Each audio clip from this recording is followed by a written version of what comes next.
Olá, povo abençoado de Deus, tudo bem com vocês? Eu me chamo Eduardo Nassif, sou ministro da Palavra de Deus e estou aqui para levar vocês a ter mais um momento com Deus. Não esqueçam de se inscrever no canal para vocês receberem diariamente as mensagens e também as minhas orações. Que a palavra de hoje possa verdadeiramente entrar no seu coração e abençoe sua vida. Muitas e muitas vezes somos tentados a fazer aquilo que não queremos, a pecar contra o nosso Deus. É uma luta constante entre a nossa carne e o nosso espírito, não é verdade? É como se fosse a luta do bem contra o mal, pois o Espírito Santo que habita em nós e que nos faz bem, quer que andemos de acordo com a vontade de Deus. Mas a nossa carne, que é cheia de vontades e na maioria das vezes está inclinada para o pecado, ela quer nos fazer o mal. O salmista Davi passou por tentações, assim como todos nós passamos. Mas Davi tinha algo diferente. Tinha algo que fazia esse homem segundo o coração de Deus. Sabem o que era? A oração. Davi ganhava suas guerras através da oração. Ele não perdeu batalhas, pois sabia orar e esperar em Deus. Ele usava a palavra em seu favor, e nós temos que fazer isso. Vamos ver alguns versículos de um dos salmos de Davi, onde ele, em oração, pede para Deus livrá-lo da tentação. Prestem atenção nestes versículos. Salmos capítulo 141, versículos do 1 ao 4. Senhor, estou pedindo a sua ajuda. Venha socorrer-me depressa. Ouça a minha oração, escute o meu clamor. Que a minha oração seja como incenso diante do Senhor e as mãos levantadas sejam como a oferta da tarde. Ó Senhor, ajuda-me a tomar cuidado com o que falo. Ajuda-me a não falar o que não agrada ao Senhor.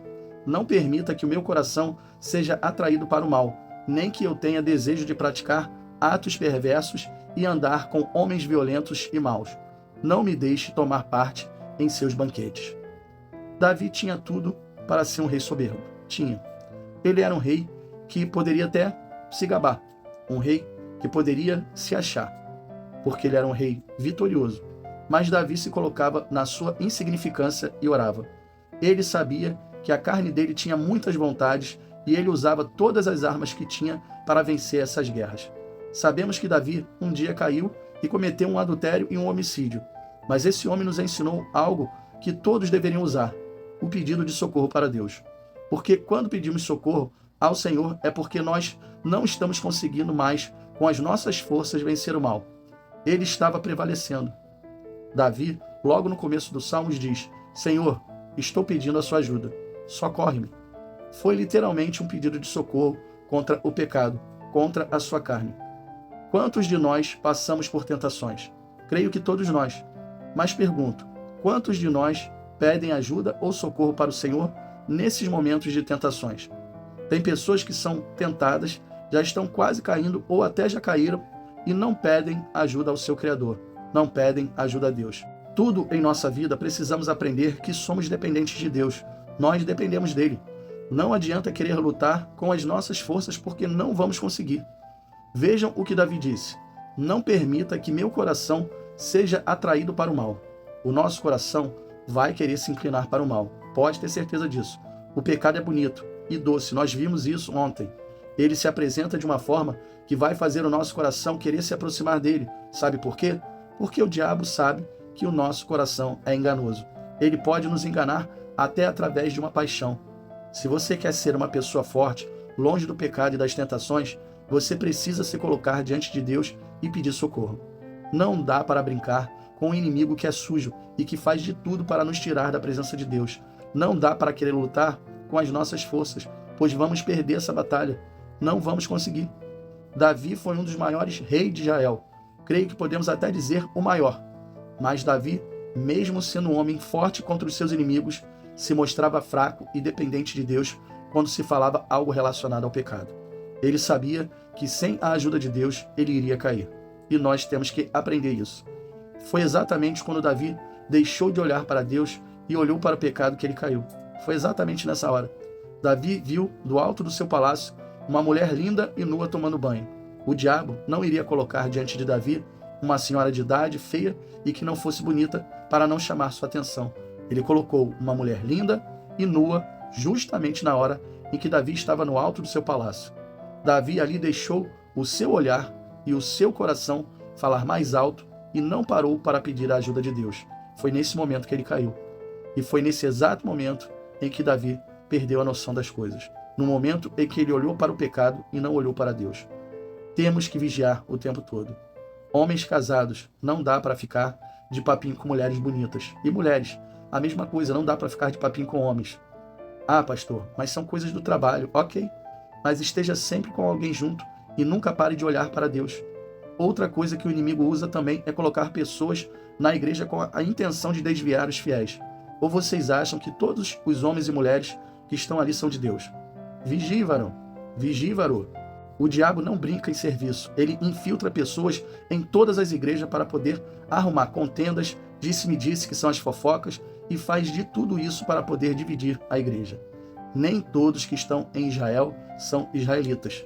Nem todos que estão nas igrejas são de Jesus. Lembram que Jesus falou que iriam haver lobos na pele de cordeiro? Muitos sabemos que estão ali direto conosco, que realmente são pessoas convertidas, mas também devemos vigiar, porque não será alguém que acabou de entrar na igreja que vai te fazer cair. Pode ser alguém que você vê sempre, mas que já está ali infiltrada há anos. Pessoas usadas mesmo pelo maligno para fazer o mal. Uma coisa é certa, nós não conseguimos lutar sozinhos contra o pecado e contra as tentações, e Davi sabia disso. Davi entendia que precisava da ajuda e do socorro de Deus para não pecar. E nós precisamos entender isso também, que com as nossas forças, sozinhos não conseguimos. É aquele clássico do cristão que começa a ser tentado por alguma coisa e diz: está fácil, nada me separa do amor de Cristo. Mas ao invés de ir para longe do pecado, se aproxima mais ainda dele, aí continua a dizer: está fácil, nada me separa do amor de Cristo. Aí ele acha que já está no controle da situação. Aí vem o aperto do laço do diabo, que até então estava frouxo. Agora ele aperta o laço e aquele que dizia está fácil começa a dizer: está difícil, está complicado, minha carne está falando mais alto. Só que deixou passar tanto tempo que esqueceu que existe um Deus que pode ajudar. Aí cai e não consegue mais se levantar. É assim que acontece. Quantos perderam a comunhão com Deus porque acharam que podiam com o pecado, que achavam que podiam controlar o pecado? Muitos até dizem: Deus não nos deixa ser tentados mais do que possamos suportar. Sim, verdade, mas quando a tentação começa, se não pedirmos a ajuda dele, é você que estará lutando sozinho contra o pecado e Deus não estará junto com você, porque você não pediu a ajuda dele. Eu prefiro seguir o que o rei Davi fazia. Quando vem a tentação, logo digo: Senhor, me socorre, me ajude, pois sem o Senhor eu não consigo. Pare de querer vencer as batalhas contra a sua carne, pois você vai perder, e vai perder feio. O apóstolo Paulo nos falou algo muito interessante sobre isso. Romanos capítulo 7, versículos do 18 ao 20. Eu sei que estou completamente corrompido no que diz respeito à minha velha natureza pecaminosa, porque tenho o desejo de fazer o que é bom, mas não consigo fazê-lo. Quando quero fazer o bem, não o faço, e o mal, que não quero fazer, esse eu acabo fazendo. Ora, se estou fazendo aquilo que não quero, é simples dizer onde está a dificuldade. É o pecado que ainda está dentro de mim. Quando ele diz que o pecado ainda está dentro dele, ele não está falando porque não foi limpo e perdoado, não é isso. Porque ele, assim como nós, tinha uma luta constante contra os desejos da sua carne. Se você quer vencer essa luta, faça como Davi. Clame ao Senhor e peça o seu socorro. E o Senhor, que lá do alto ouve, virá te socorrer. Feche os seus olhos e vamos orar. Pai, que palavra abençoada. Palavra para podermos colocar em prática. Sabemos que temos um inimigo sujo que vive nos tentando, nos colocando em situações para nos afastar da sua presença. Mas precisamos todos os dias estar atentos e vigilantes, porque quando o pecado vem na nossa direção, precisamos pedir a sua ajuda, pedir o seu socorro. Sabemos que com as nossas forças, sozinhos, nós não conseguimos, e nós precisamos de Ti. Somos dependentes de Ti. Por isso, Senhor, colocamos as nossas vidas nas Tuas mãos e pedimos ao Senhor: venha nos livrar das tentações. Sabemos que sem o Senhor nós não somos nada e somos dependentes de Ti em tudo. Até nos piores momentos da nossa vida, quando vêm as tentações, nós precisamos clamar ao Senhor, porque é nessa hora que o Senhor vem com o seu socorro. Pai, muito obrigado por nos mostrar o que devemos fazer em todas as situações das nossas vidas. Te agradecemos por tudo, em nome do Pai, em nome do Filho e em nome do Espírito Santo. Amém, e assim seja. Bom, pessoal, eu espero que vocês tenham gostado da mensagem. E se vocês gostaram, compartilhe com seus amigos, com seus familiares, com todas aquelas pessoas que necessitam ouvir uma boa palavra. Deus abençoe a todos vocês e não esqueça, amanhã nós teremos mais.